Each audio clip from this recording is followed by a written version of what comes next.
Hello friends, welcome to literary scholar channel. और इसमें आज का जो वीडियो आया है वो सैमुअल जॉनसन की प्रीफेस टू विलियम शेक्सपियर पे जो उनका जो वर्क है प्रीफेस टू शेक्सपियर, उसकी समरी कर रहे हैं हम। और अब तक हमने पैराग्राफ 19 तक की समरी देख ली है। और अगर आप नए हैं वीडियो चैनल पे तो आप बिल्कुल प्लेलिस्ट में जाइए, आपको वहाँ पे प्रीफेस टू शेक्सपियर करके प्लेलिस्ट वाला सेक्शन मिलेगा, वहां आपको बाकी के वीडियो वहां अवेलेबल आपको हो जाएंगे। तो आज अब तक हमने जो देखा है वो देखा है कि किस तरीके से विलियम शेक्सपियर को सैमुअल जॉनसन डिफेंड कर रहे हैं फ्रॉम वेरियस क्रिटिक्स, जो उनके किसी किसी वर्क को उन्होंने क्रिटिसाइज किया है क्रिटिक्स ने। तो उसको किस तरीके से सैमुअल जॉनसन ने डिफेंड किया है, ठीक है, उन्होंने अपनी क्या पॉइंट्स रखे हैं कि जो बाकी क्रिटिक्स को जो कमियां नजर आ रही हैं शेक्सपियर के वर्क के अंदर, उसको किस तरीके से सैमुअल जॉनसन ने डिफेंड किया है, अब तक हमने ये देखा। और ये सारी चीजें जो हम आज डिस्कस करेंगे वो भी हम मेरिट ऑफ शेक्सपियर के अंदर ही देखेंगे कि ये सारी मेरिट्स हैं शेक्सपियर की, जिसको लोग उनकी वीकनेसेस मानते थे। Actually those weaknesses are not just a weakness, वो उनके स्ट्रेंथ में आप काउंट करोगे, क्योंकि उन्होंने वो सारे एक्सपेरिमेंट्स किए जिसको करने में लोगों को हिचकिचाहट होती थी। तो इसी सिलसिले को आगे बढ़ाते हैं और देखते हैं आज कौन कौन से पैराग्राफ की समरी हम देखेंगे। तो फ्रॉम 20th पैराग्राफ से 31 पैराग्राफ तक की समरी आज के वीडियो में हम देखेंगे। तो अब तक जैसा कि मैंने आपको बताया कि लोगों को ये क्रिटिक्स को ऐसा लगता था कि शेक्सपियर ने अपनी ड्रामा में कॉमेडी और ट्रेजेडी को मिला दिया है, ठीक है। और जो उनके कंटेम्प्ररी थे ऑथर और राइटर और ड्रामेटिस्ट, वो ऐसा नहीं करते थे।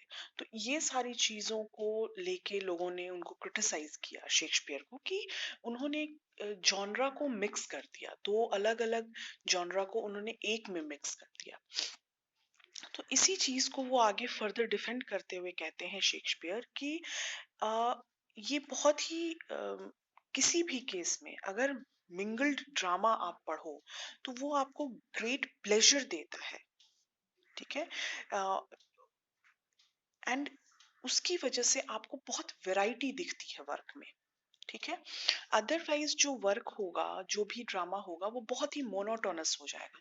कहने का मतलब ये हुआ कि फॉर सपोज आप देखो कि अगर आप कोई कॉमेडी पढ़ रहे हो, ठीक है, और you are experiencing only comic incident, और हर चीज बहुत ही लाइट है, बहुत ही जॉली है, पूरा वर्क आपने पढ़ लिया और सिर्फ आप एक ही इमोशन के साथ उसमें ड्रिवन रहे, जो कि कॉमिक इमोशन है, हैप्पी इमोशन है।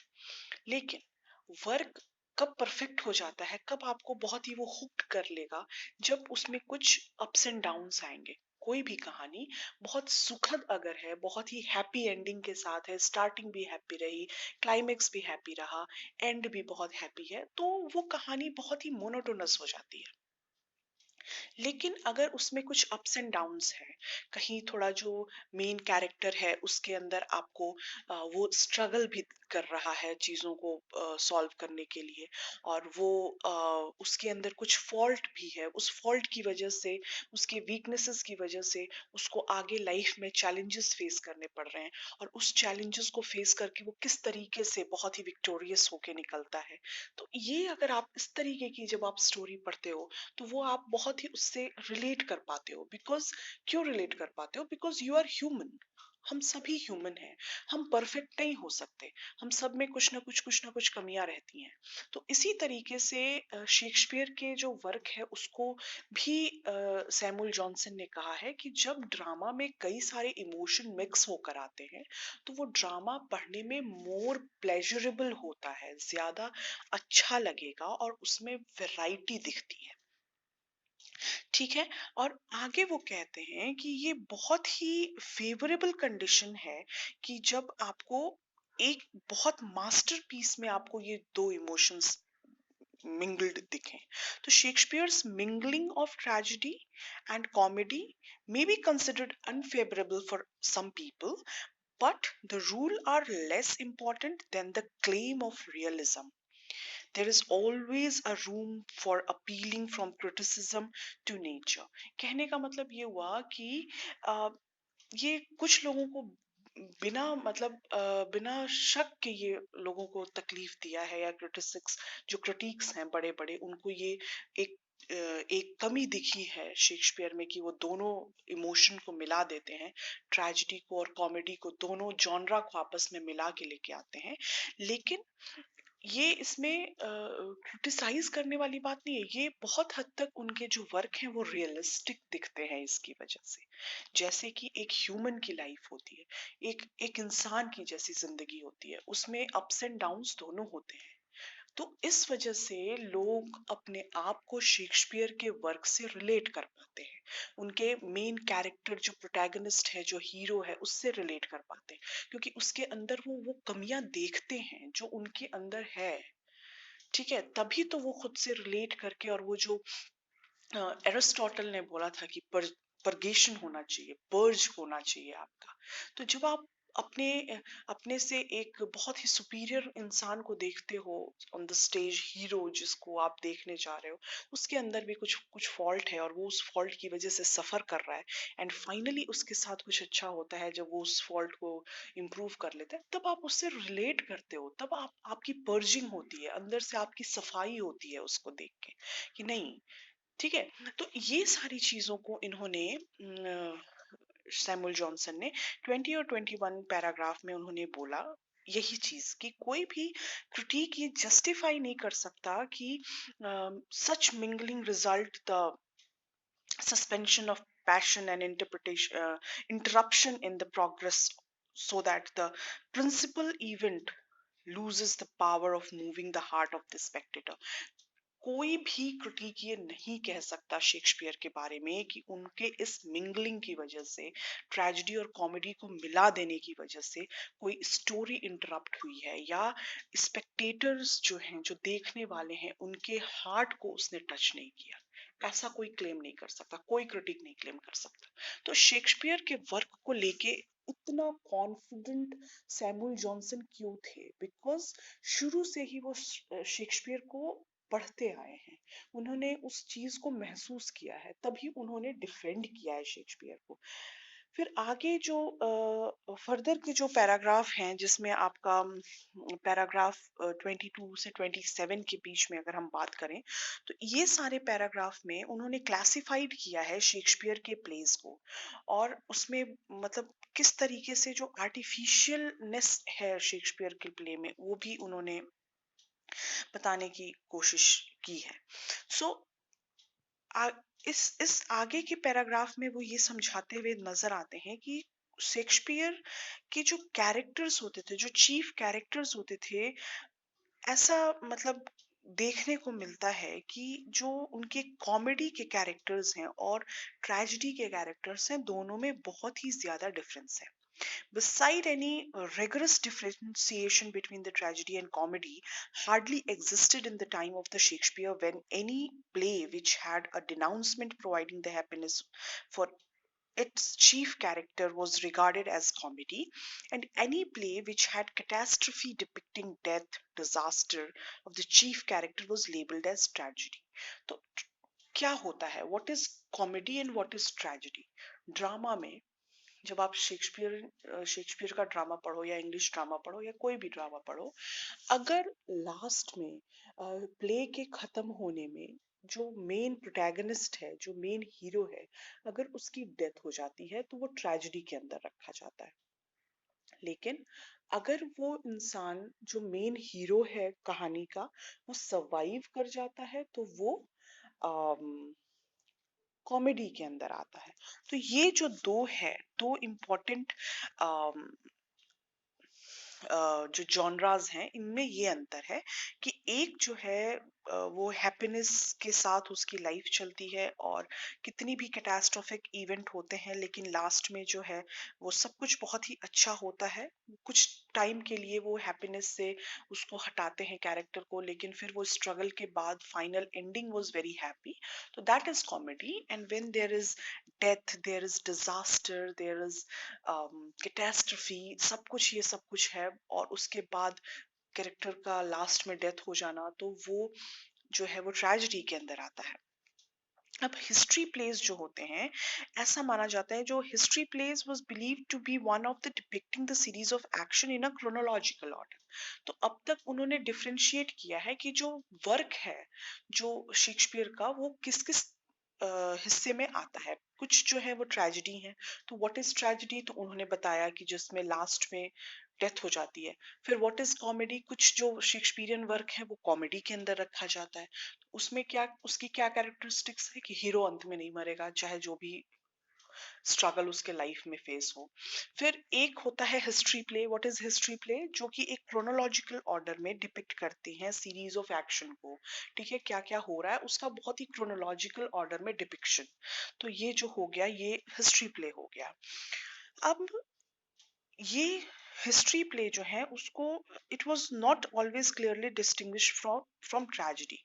उसको बहुत ही क्लियरली आप डिस्टिंग्विश नहीं कह सकते, बिकॉज हिस्टोरिकल प्ले या हिस्ट्री प्ले कहीं ना कहीं रियलिटी से बेस्ड होते हैं। तो ये जो रियल इंसिडेंट हो रहे हैं उन्हीं का डिपिक्शन होता है, और उसमें सीरीज बहुत ही कभी कभी सीरियसनेस हो जाती है। ठीक है, तो ये सारी चीजें उन्होंने डिस्टिंग्विश किया है कि एक्चुअली कौन कौन सा वर्क जो है उन्होंने लिखा है, और किस तरीके के वो जॉनरा रहे हैं। अब वो आगे कहते हैं कि जो Shakespeare always succeeds in achieving his purpose. जो भी उन्होंने लिखा, चाहे उन्होंने ट्रेजेडी लिखी, चाहे उन्होंने कॉमेडी लिखी, चाहे उन्होंने हिस्ट्री प्ले लिखा, चाहे उन्होंने ट्रेजाई कॉमेडी लिखा, जो भी लिखा, एक चीज जो आप शेक्सपियर में पाओगे वो ये कि उन्होंने जिस पर्पस से उस चीज को लिखा है, उस वर्क को लिखा है, वो पर्पस उन्होंने फाइनली अचीव किया है।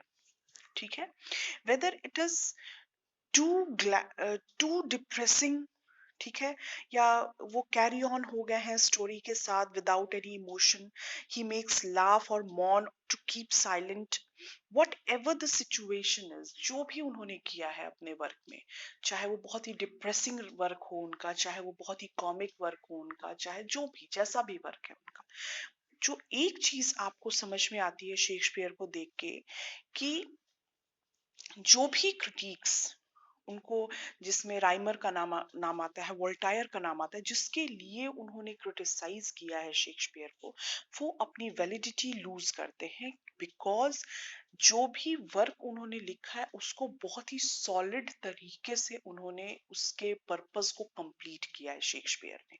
तो इस वजह से वो सारे क्रिटिसिज्म जो है वो ढह जाते हैं, जब बात आती है कि क्या उन्होंने वो पर्पस फुलफिल किया जिसकी वजह से उन्होंने ये काम किया। जैसे मान लो कि मैंने एक वर्क सोचा कि मैं ये लिखूंगी।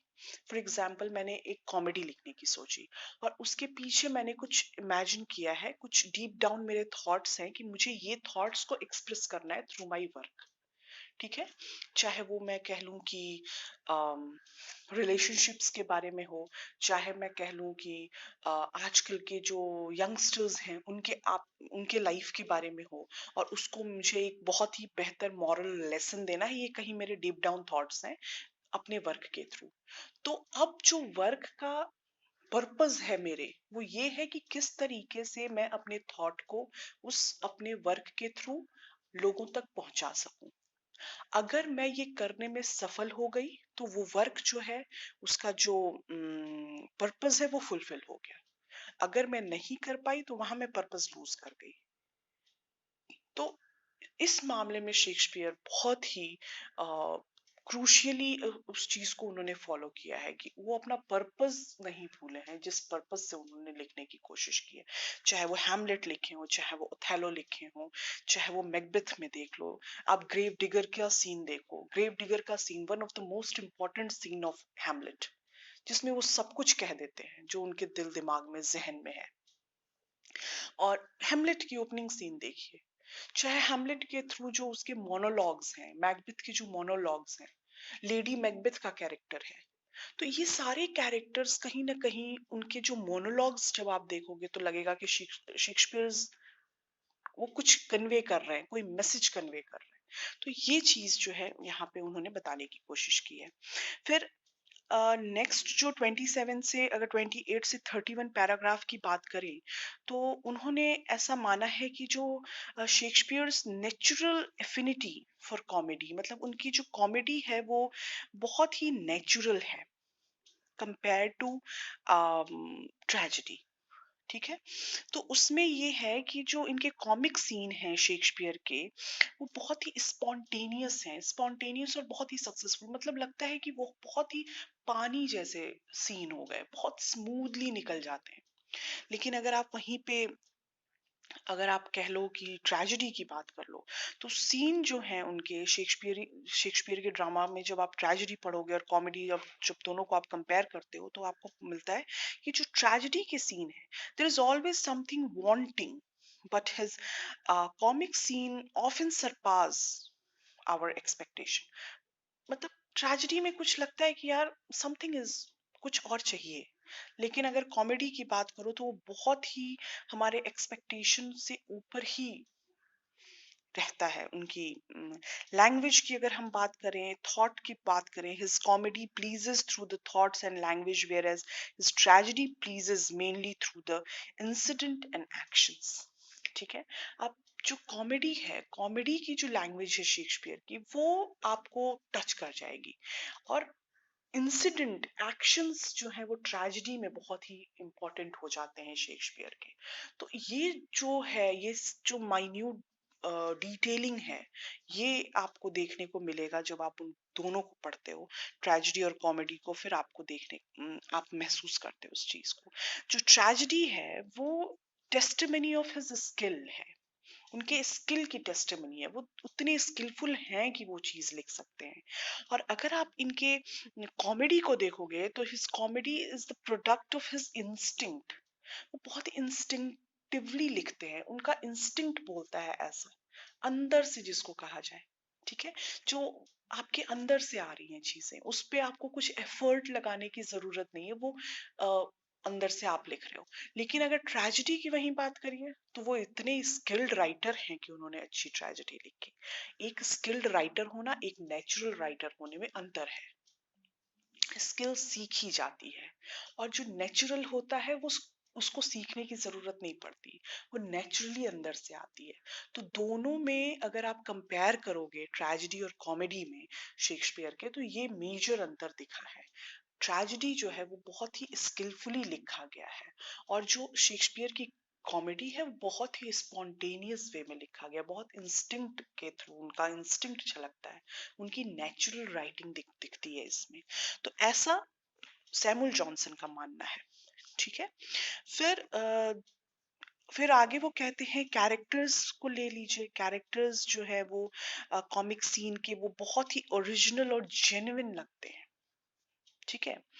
और the appeal of the comedy has stood the test of time. और जैसा कि हम जान रहे हैं, अब तक हमने बोला कि जो बड़ी राइटिंग है या जो क्लासिक किसको कहा जाता है, किस किस वर्क को आप क्लासिक कहोगे कि ये यार ये तो क्लासिक वर्क है।